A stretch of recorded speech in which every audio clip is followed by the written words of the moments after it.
नालायक, तेरी जुबान पर ये नाम आया भी कैसे? नालायक, तेरी जुबान पर ये नाम आया भी कैसे? तू जरूर किसी बुरी संगत में पड़ गया है, नहीं तो एक मुसलमान का बच्चा होकर तू ऐसी बात कभी ना करता। उसकी माँ को बहुत गुस्सा आया, कहने लगी तू एक मुसलमान का बच्चा होकर हिंदुओं की बातें करता है, तू जरूर किसी गलत संगत में पड़ चुका है। वो चुपचाप एक कोने में बैठ गया। उसका स्वभाव ही ऐसा था, बहुत ही भोला भाला सीधा साधा बच्चा था। उसका स्वभाव ही ऐसा था प्यारे कि उसको कोई कुछ भी कहता रहे उसे फर्क नहीं पड़ता था। वो अपनी धुन में अपनी मस्ती में रहता था, कम बोलता था, मस्त रहता था अपने आप में। पहले तो उसकी अम्मी जान सोच में पड़ गई कि वो क्या करे, क्योंकि उसने अपने घर के अंदर अपने बच्चे को हिंदुओं की बात करते हुए देख लिया था, तो वो परेशान हो गई क्या करे। लेकिन उसे जब समझ ना आया तो उसने सोचा कि मैं क्यों ना इसके अब्बू जान से बात करूं। अब्बू जान से बात करती है, उनसे कहती हैं सुनो, शाम को अब्बू जान घर आते हैं तो कहते हैं लगता है हमारा लड़का किसी गलत संगत में पड़ गया है। वो बोले क्यों, ऐसा क्या हो गया जो तुम ऐसा कह रहे हो? कहने लगी, अब्बा जान को गुस्सा आ गया सुनते सर। अम्मी जान कहती हैं जानते हो मुझसे आज इसने क्या बोला कि हम लोग हिंदुओं को काफिर क्यों बोलते हैं। अब्बा जान को गुस्सा आया। आप देखा ना ताब, जब एक मुसलमान के घर में एक हिंदू का नाम लिया गया तो आप देखा ना ताब अब्बू जान ने बैंत उठाई और दादा रहमान को पीटना चालू कर दिया। दादा रहमान को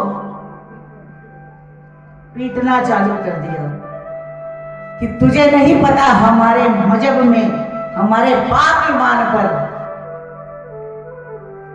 उंगली उठाते हैं ये हिंदू लोग, बुतों की पूजा करते हैं। अब्बू जान कहते हैं ये हिंदू जो है ये बुतों की पूजा करते हैं, मूर्ति पूजन होता है हमारे यहाँ। वो कहते हैं ये हिंदू जो है ये बुतों की पूजा करते हैं, काफिर है ये लोग, और तू मुसलमान होकर इस घर में हिंदुओं का नाम लेता है। बेहद उठाते हैं, बहुत मारते हैं। सहम गया बेचारा दादा रहमान। अब्बू जान बोले तुझे अपने इस्लाम पर भरोसा नहीं रहा जो तू हिंदुओं की बात करता है इस घर के अंदर। सहम कर एक कोने में बैठ गया दादा रहमान और क्या कहता है, राधा राधा राधा राधा राधा राधा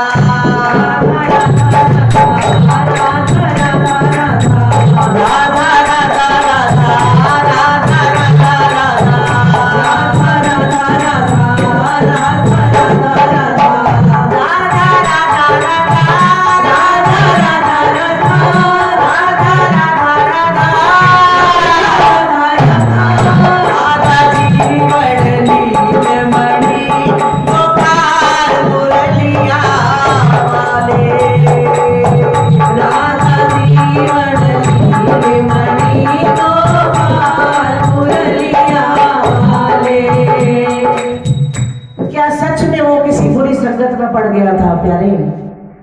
बताओ, क्या वो किसी बुरी संगत में पड़ गया था? ऐसा नहीं था।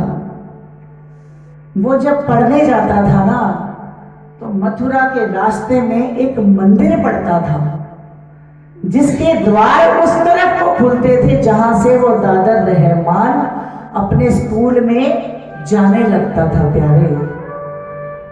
और जब जब वो स्कूल जाता, जब जब वो मदरसे जाता, वो वहां से निकलता तो द्वार के पट जो खुलते थे वहां पर मूर्ति थी मेरे राधा श्याम की प्यारे। राधा रानी सरकार की जय हो।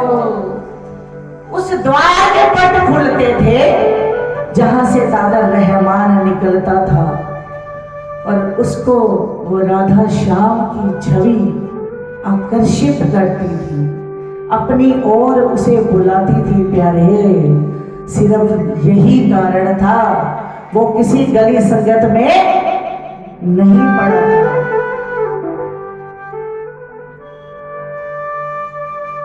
राधा श्याम अनुपम जोड़ी उसे मोहित करती थी। प्यारे, आते जाते उस मंदिर की चौखट तक पहुंचना शुरू हो गया, मंदिर के अंदर पहुंच गया, राधा श्याम की मूर्ति के समक्ष पहुंच गया। प्यारे, और वहां पहुंचकर उनसे नैन मिलाता। कन्हैया के प्यार में जो सचमुच डूब जाते हैं ना, तो फिर उनका अपना बस नहीं चलता। वो जब भी उस दुल्हा दुल्हन के सामने जाता, अपनी आंखें बंद करता, उसकी आंखों से अश्रु धारा बहने लग जाती। प्यारे, और वो क्या कहता? राधा राधा राधा राधा राधा राधा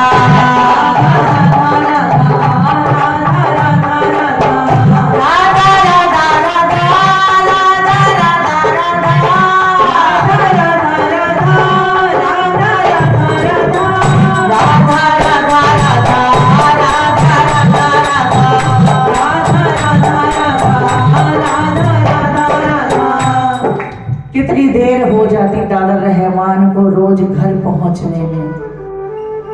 उसकी अम्मी जान परेशान, अब्बू जान परेशान कि ये बहुत देर लगाकर घर आने लग गया है, समझ नहीं आ रहा कि क्या करें। वो खुद नहीं समझ पा रहा था, चाहता था कि घर जाऊंगा तो अब्बू जान से बेंतों की मार पड़ेगी, लेकिन दादर रहमान समझ ही नहीं पा रहा था कि ये क्या हुआ। आए हाय तूने ये क्या किया,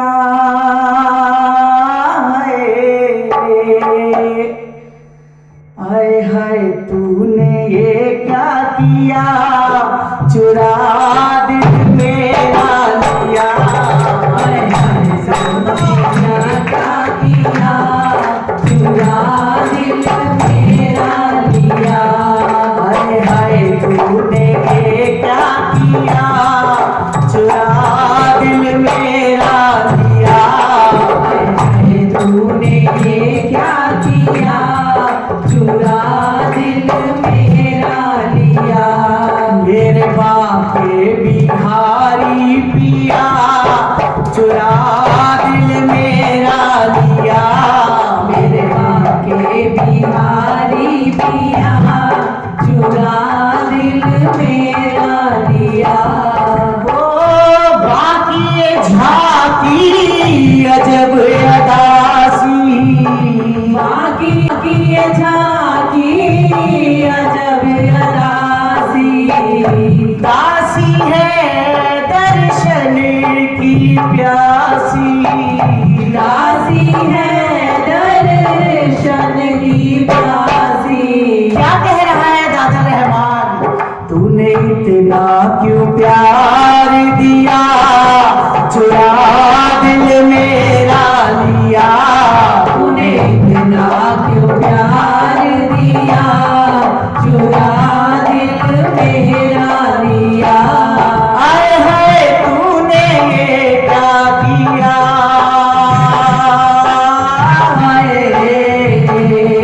आए हाय तूने ये क्या किया, चुरा दिल मेरा लिया, आए हाय तूने ये क्या किया, चुरा दिल मेरा लिया।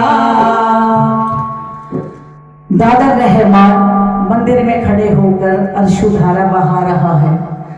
कभी हंसता है, कभी रोता है, कभी बातचीत करता है वो दुल्हा दुल्हन से।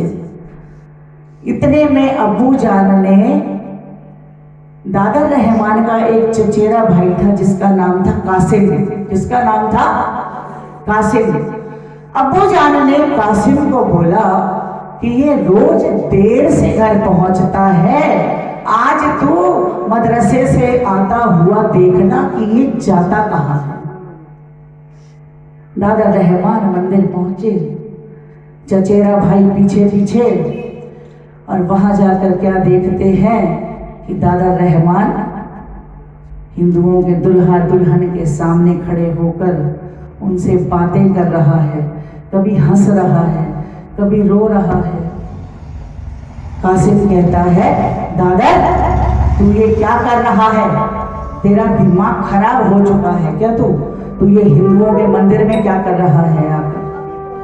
दादा रहमान कहता है, कासिम मेरे भाई तू एक बार आकर देख तो सही, ये हिंदुओं के दुल्हा दुल्हन बातें करते हैं, बहुत सुंदर बातें करते हैं। कासिम कहता है, चल चल तेरा तो दिमाग खराब हो गया है, तू पागल हो चुका है। मैं क्यों जाऊंगा यहाँ, मैं क्यों हिंदुओं के दुल्हा दुल्हन के सामने जाऊंगा? मैं अपने मजहब के साथ धोखा नहीं कर सकता, तेरा दिमाग खराब हो चुका है, तू पागल हो चुका है, ये सब कर रहा है। कासिम मेरे भाई बैंत की मार तो मैं खा लूंगा, लेकिन तो मेरे कहने पर एक बार आ तो सही, देखिए कितना अच्छा मुस्कुराते हैं, ये कितनी सुंदर सुंदर बातें करते हैं, ये मेरी बातों का जवाब देते हैं। दादा रहमान शुरू हो गए, राधा राधा राधा राधा राधा राधा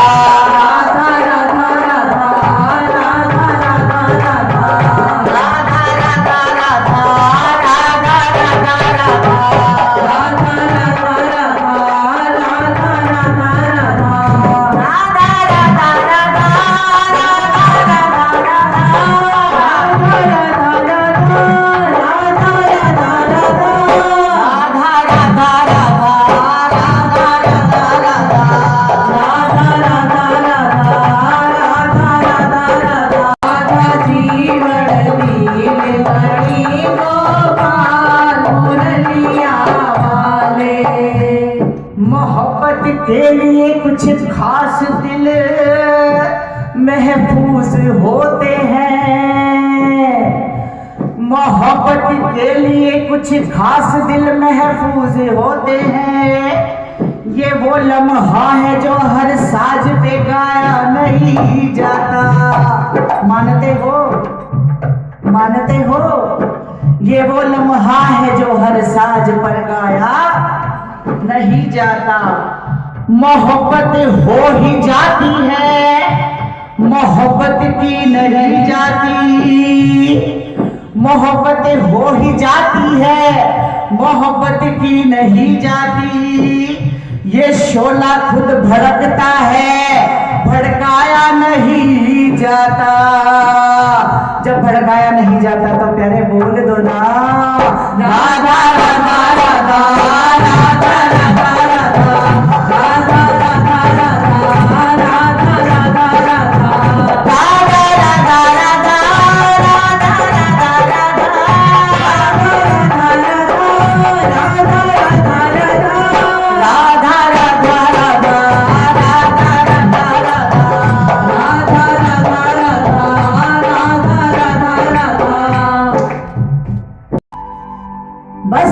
क्या था?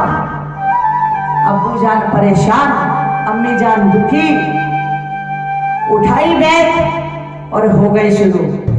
इतना मारा कि मारते मारते घसीटते हुए दादा रहमान को कमरे में बंद कर दिया।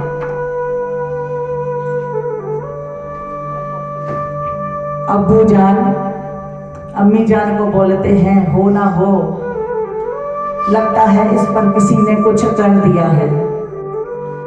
कासिम को लेकर मौलवी साहब के पास पहुंचते हैं दादा रहमान के अबू जान। जाकर मौलवी साहब को कहते हैं, मौलवी साहब ऐसे ऐसे मेरा बेटा जाने कौन सी गलत संगत में पड़ गया है, हिंदुओं के लड़कों की गलत संगत में पड़ गया है, जो जाता है और जाकर वहां मंदिर में खड़ा रहता है बहुत बहुत देर तक और घर भी नहीं आता।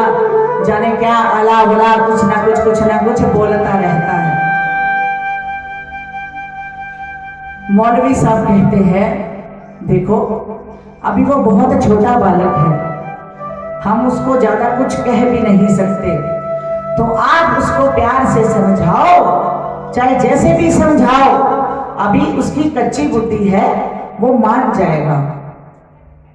फिर देखते हैं आगे कि हमें क्या करना है। आप उसको समझाने की कोशिश करो, अभी वो नन्हा बालक है, अभी वो समझ जाए।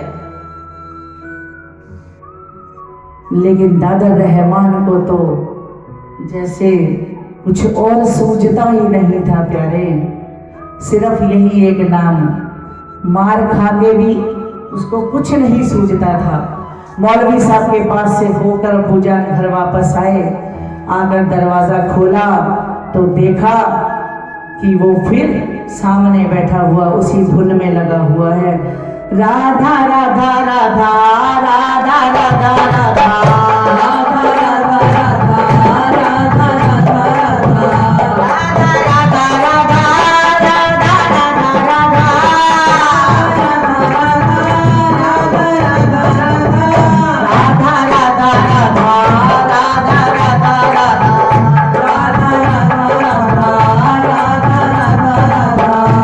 आज के बाद तू मदरसे नहीं जाएगा, कहकर उसको ताले में बंद कर दिया प्यारे।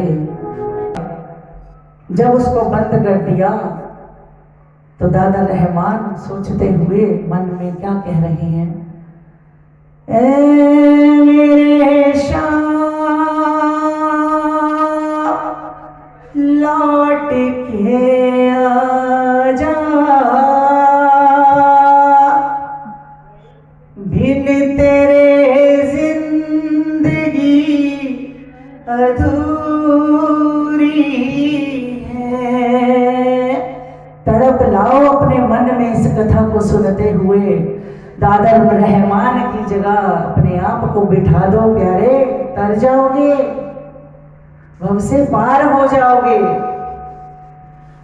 ताले में बंद होते ही दादा रहमान परेशान हो गया और कहने लगा, ए मेरे शाम लौट के आजा, बिन तेरे जिंदगी अधूरी है।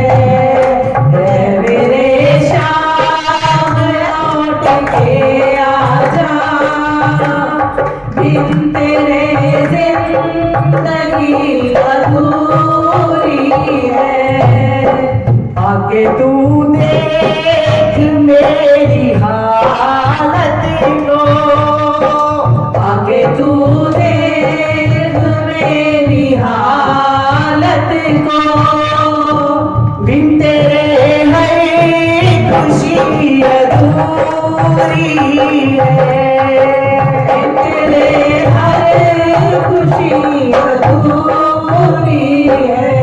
क्या कह रहा है दादा रहमान गनैया से, दिल के बदले दिल दिया था तुझे, दिल के बदले दिल दिया था तुझे, तुम ये समझे कि दिल लगी है, तुम ये समझे कि दिल लगी की है, हो तुम ये समझे कि दिल लगी की है, तुम ये समझे कि दिल लगी की है।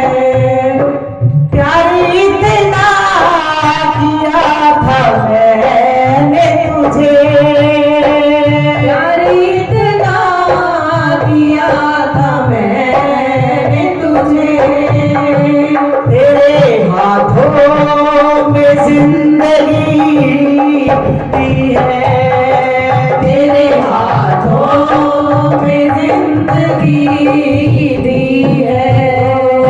कुछ दिन ऐसे ही चलता रहा। एक दिन उसकी अम्मी जान के मन में ख्याल आया, हो सकता है कोई ऊपर की हवा हो हो गई होगी, क्योंकि बहुत दिन से ना वो मदरसे गया ना वो बाहर आया। माँ है, माँ का दिल पिघल गया। कहने लगी मिर्जा साहब सुनो, मुझे ऐसा लगता है कि कोई ऊपर की हवा थी जो निकल गई होगी, तो आप एक काम करो, समझाने की कोशिश करो, हो सकता है कि मान जाए। जैसे ही अब्बू जान कमरे में जाते हैं, सहम जाता है, कांप जाता है। प्यासा हिरन जैसे ढूंढे है जल को। क्या कह रहा है दादर रहमान? प्यासा हिरन जैसे ढूंढे है जल को,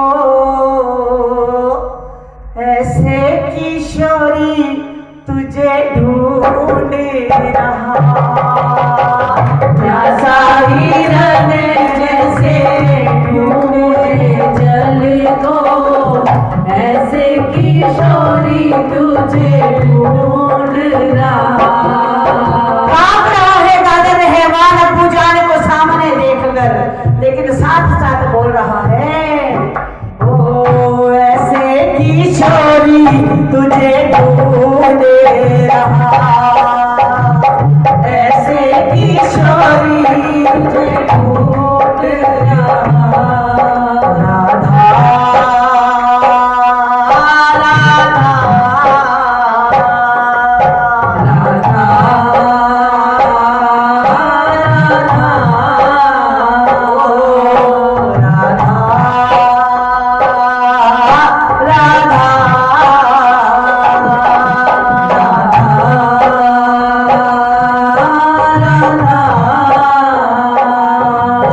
राधा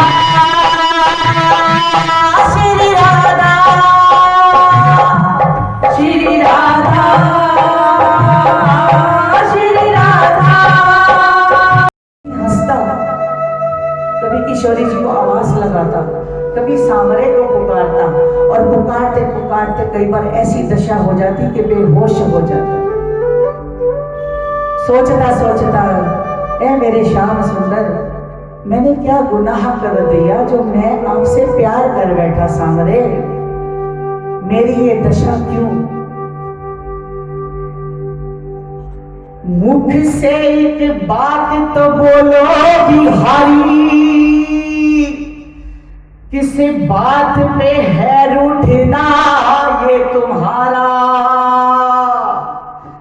ब्रज भूमि है तुमको प्राणों से प्यारी, अरे चले भी आप छोड़ो बहाना, चले भी आप बहाना। हे ऋषिभान सुते ललिते, क्या सोच रहा है दादर रहमान मन ही मन में? हे ऋषिभान सुते ललिते, मम कौन कियो अपराध तिहारो?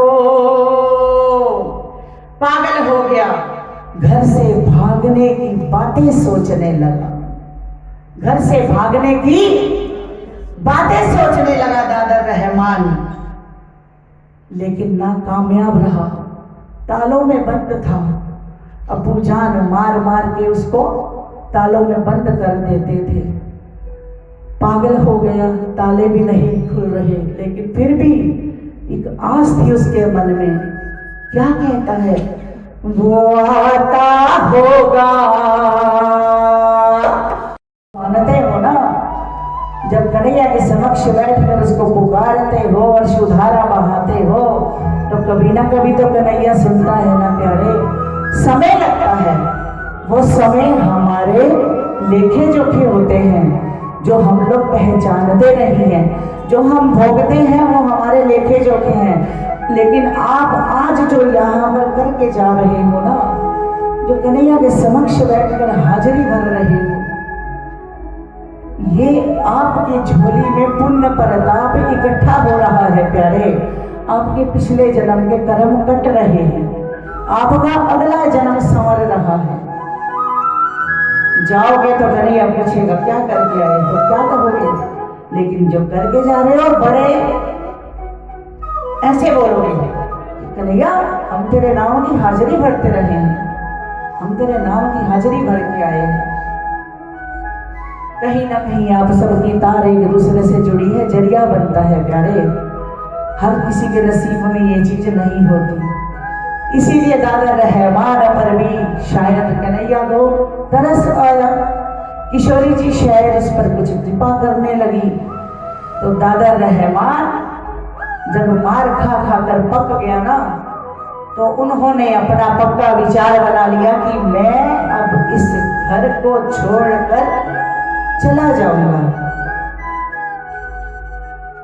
दादा रहमान ने एक कागज कलम ली और उस पर लिखा अपनी अम्मी जान को, अम्मी जान हाँ मैं काफिर हूं, अम्मी जान हाँ मैं काफिर हूं, मैंने अपने मजहब के साथ धोखा किया है, मैंने अपने मजहब के साथ धोखा किया है, मैं काफिर हूं, इसीलिए मैं आपके साथ रहने के लायक नहीं हूं। मुझे वो हिंदुओं के दुल्हा दुल्हन पुकारते हैं और मुझे उनके पास जाना है, तो इसीलिए मैं आपको छोड़कर जा रहा हूं। पत्र लिखते हैं अपनी अम्मी जान को, और एक पत्र लिखते हैं अपने हृदय में, अपने मस्तिष्क में। क्या कहते हैं? चिट्ठी लिख दी, चिट्ठी लिख दी है, मैं आपका घर छोड़कर जा रहा हूं। आप आज के बाद सोचना आपका एक बेटा था दादा रहमान जो मर गया, जो मर गया। इतना सुनते ही अम्मी जान के पैरों तले जमीन खिसक गई। और चाहे जो भी हो, माँ बाप का दिल तो माँ बाप का होता है। अब्बू जान की भी हालत खराब कि ये क्या हो गया। चल दिए अपने बेटे की तस्वीर लेकर गलियों में ढूंढते हुए, उसको पुकारते हुए, दादा दादा मेरे बच्चे तू कहाँ है, एक बार वापस आजा, मैं आज के बाद तुझे बैतों से नहीं मारूंगा, एक बार वापस आजा, मैं तुझे बैतों से नहीं मारूंगा। लेकिन दादा रहमान अपने पिता की पहुंच से बहुत आगे जा चुका था। घूमते घूमते घूमते घूमते अब्बू जान पहुंचते हैं जमुना किनारे। वहां जाकर देखते हैं कि एक बंगाल से उस समय एक साधु आए थे। वो साधु वहां बैठे हुए हैं मथुरा के रास्ते में। अभी जमुना जी नहीं पहुंचे, मथुरा के रास्ते में उनको एक साधु मिलते हैं। बंगाल से आए हुए बड़े उच्च कोटि के महात्मा होते हैं। था तो मुसलमान, इसीलिए कहने लगा कि ये ऐसे ऐसे फला फला हिंदुओं के उसमें आ गया था। कहता है ये राधे श्याम दुल्हा दुल्हन है, उनका नाम लेता था, मैं मारता था और ये बगावत पर उतर आया, घर छोड़कर चला गया। जाने वो हिंदुओं के दुल्हा दुल्हन इस पर क्या जादू कर दिया। संत थे, हिंदू थे, उनको सुनकर गुस्सा भी आया कि ये हिंदुओं की बुराई कर रहा है। लेकिन जब उन्होंने उस बालक के बारे में सुना तो वो साधु बाबा के हृदय में तलब जागी कि क्यों ना मैं इस बच्चे के दर्शन करूं। जिस बच्चे के लिए ये इतना बोल रहे हैं, एक मुसलमान की औलाद होकर अगर वो हिंदू धर्म की ओर जाकर इतना आगे तक जा सकता है कि अपने माँ बाप को छोड़ दिया उसने, अपने माँ बाप को छोड़ दिया उसने उसके लिए, तो आप ये सोचो कि जाने उसमें और क्या लीलाएं होंगी। तो बाबा के मन में भाव आए कि मैं इस बालक को ढूंढूंगा और इस बालक के दर्शन करूंगा। कहते हैं ठीक है, मैं जा रहा हूं उसी तरफ, अगर आप मुझे ये तस्वीर दे दो, अगर आपका बालक मुझे कहीं मिला तो आप मुझे अपना पता बता दो, मैं आपको आकर बता दूंगा, आपका बालक आपको ला दूंगा। कहते हुए चल देते हैं। मन में इच्छा जागती है बाबा के कि मैं उस बालक को मिलना चाहता हूं।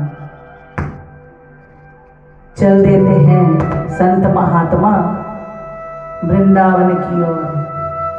मथुरा से वृंदावन की ओर प्रस्थान करते हैं महात्मा, और महात्मा जाते हैं, जाकर जमुना किनारे पहुंचते हैं।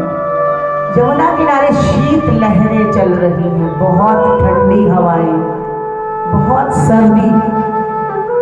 चलते चलते चलते चलते बाबा की नजर पड़ती है जमुना किनारे एक पेड़ के सामने एक बालक, जिसके बदन पर फटे हुए कपड़े, हाल बेहाल, आंखों में अश्रुधारा, और साथ में क्या कर रहा है, एक टक यमुना जी को निहारता हुआ क्या बोल रहा है, राधा राधा राधा राधा राधा राधा राधा राधा जीवन नीलमणि गोपाल मुरलिया वाले, राधा जीवन नीलमणि गोपाल मुरलिया वाले, राधा जीवन नीलमणि गोपाल मुरलिया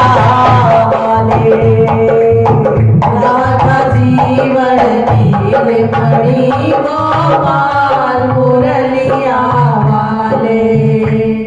क्या देखते हैं जाकर, फटे हाल, अश्रुधारा बह रही है, नन्हा सा बालक सबसे पहले तो अपना कपड़ा उतार कर दादा रहमान को उड़ा देते हैं, लेकिन दादा रहमान को कोई होश नहीं, उसको कुछ भी पता नहीं कि मेरे साथ क्या हो रहा है, बस अश्रुधारा बहे चले जा रही है, बहे चले जा रही है।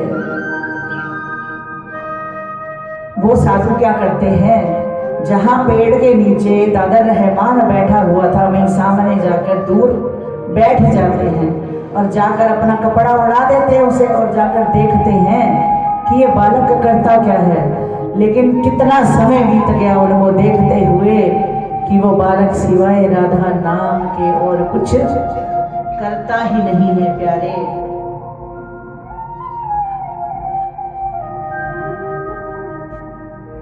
ऐसे ही एक दिन बीता, 2 दिन बीते, बाबा बहुत कोशिश करते हैं दादा रहमान को जगाने की, चुप कराने की, लेकिन कुछ असर नहीं होता।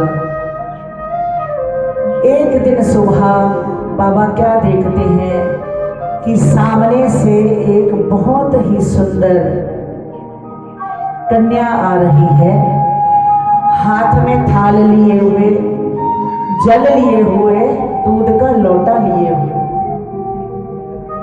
आकर दादा रहमान के पास बैठती है और उसको कहती है, दादर मेरे बच्चे, तूने कई दिन से कुछ खाया नहीं है, कुछ खा ले।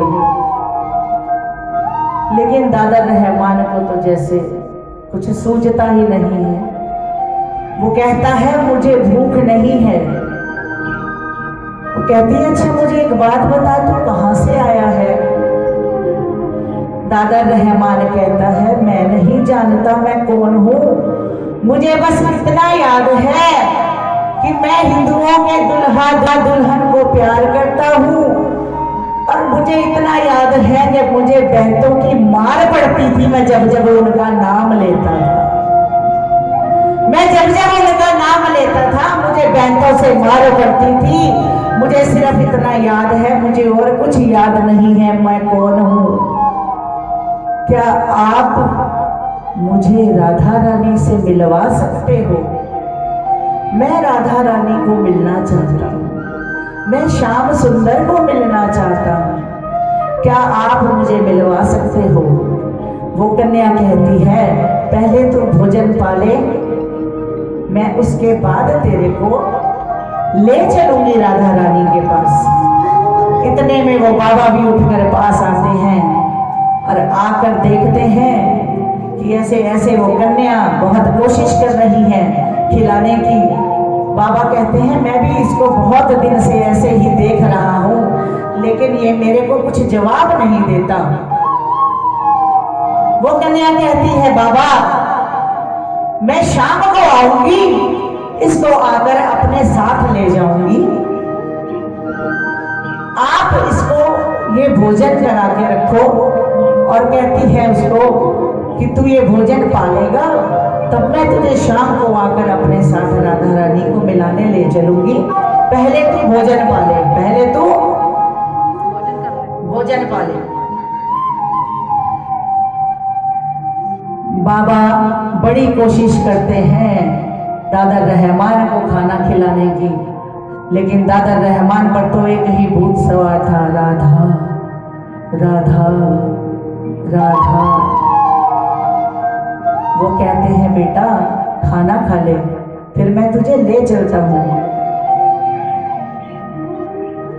बहुत एक घूंट दूध का भरते हैं, जरा सा खाना खाता है दादा रहमान, लेकिन छोड़ देता है। कहता है, मुझसे गले से कुछ नीचे नहीं जाता, मुझे सिर्फ आप मेरे दुल्हा दुल्हन से मिला दो, मुझे और कुछ नहीं चाहिए। कहते कहते रोता हुआ दादा रहमान बेहोश हो जाता है। बाबा हिलाते हैं डुलाते हैं, बड़ी कोशिश करते हैं उसको हिलाने की, लेकिन दादा रहमान को होश नहीं आता। हार कर बाबा उसके कान में आवाज लगाते हैं, कन्हैया तो क्या है? कहता है, मैं कभी नहीं गया, लेकिन मेरे को सोच में आते हैं कभी कभी कि बहुत सुंदर धाम है, बहुत शांत वातावरण है, वहाँ बहुत शीतल हवाएं चलती हैं, वहाँ की हवा में प्यार है, सुगंध है, चारों तरफ हरियाली ही हरियाली है। बाबा बोलते हैं, अच्छा चल मैं तुझे लेके चलता हूँ। कहने लगा, नहीं बाबा आप मुझे लेकर मत जाओ, नहीं तो वो कन्या आई थी ना जो चंदा नाम था उसका, वो नाराज हो जाएगी। उसने मुझे बोला था कि मैं शाम को आऊंगी और आकर तुझे अपने साथ ले चलूंगी, तो मैं उस कन्या का इंतजार करूंगा। इतना कहकर फिर अपनी धुनी में मस्त राधा राधा राधा राधा राधा राधा राधा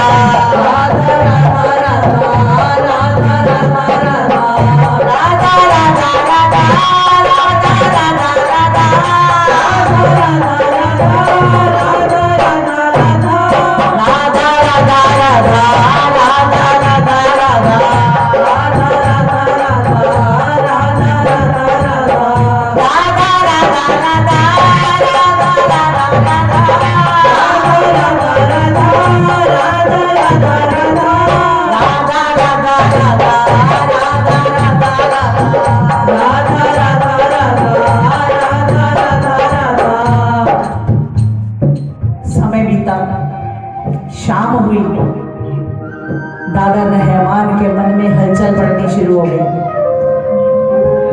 कि उस कन्या ने बोला था मैं तुझे लेने आऊंगी, लेकिन अभी तक आई नहीं। अश्रुधारा फिर से बहनी शुरू हो गई दादा रहमान की।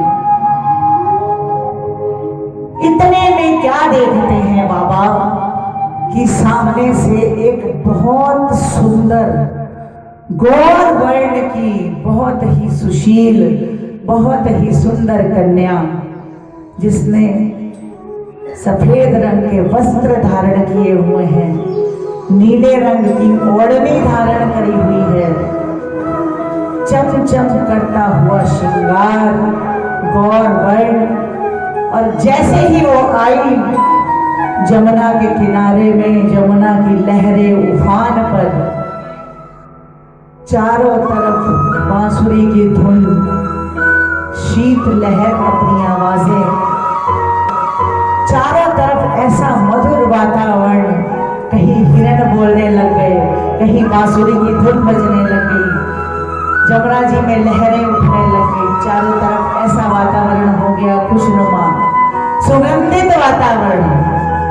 बाबा भी देखकर हैरान कि ये क्या हो रहा है।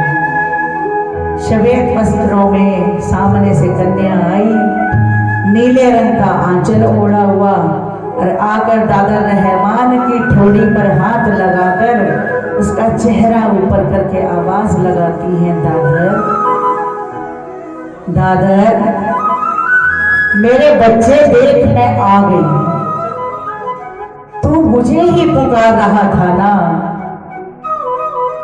जैसे ही दादर रहमान ने चेहरा ऊपर किया तो दादर रहमान की आंखों की अश्रुधारा ऐसे बहने लगी, ऐसे बहने लगी कि पूछो भी मत।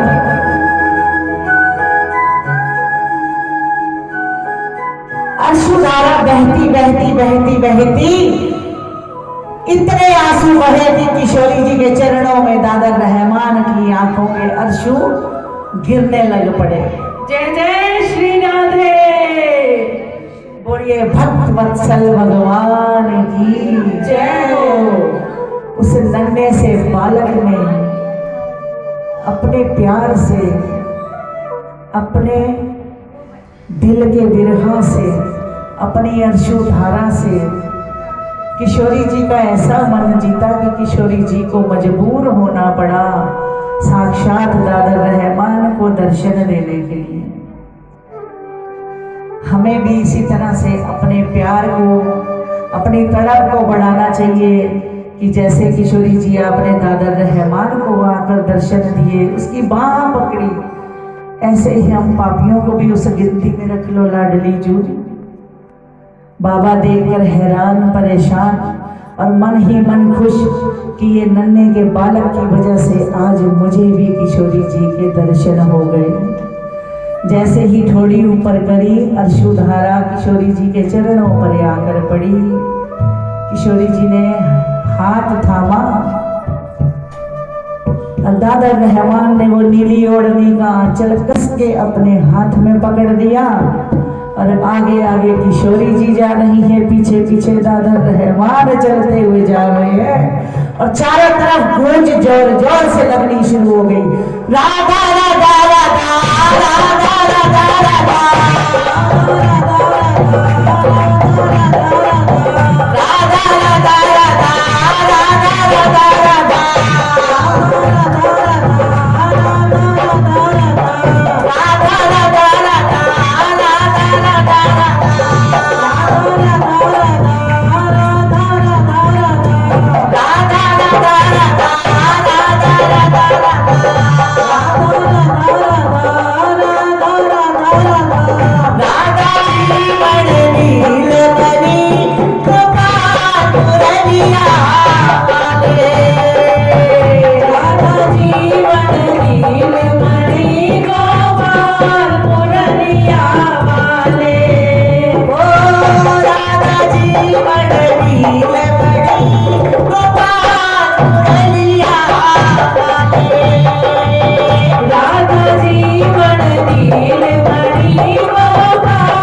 किशोरी जी, आपको थोड़ी सी भी हम पर अगर कृपा दृष्टि अपनी कर देंगी तो हम आपके बहुत बहुत आभारी होंगे। किशोरी जी के चरणों में दादा रहमान की कथा हमने कही। एकादशी महोत्सव पर कन्हैया को रिझाते हुए कन्हैया के चरणों में हमने कथा का वर्णन किया और यहीं पर इस कथा का विश्राम होता है। अगर मुझसे कोई कथा करते हुए भूल चूक हुई हो तो मैं आप सबसे क्षमा चाहूँगी, अपने कन्हैया से क्षमा चाहूँगी कि अगर सांवरे मुझसे कोई त्रुटि कोई भूल हुई हो तो मुझे क्षमा करना।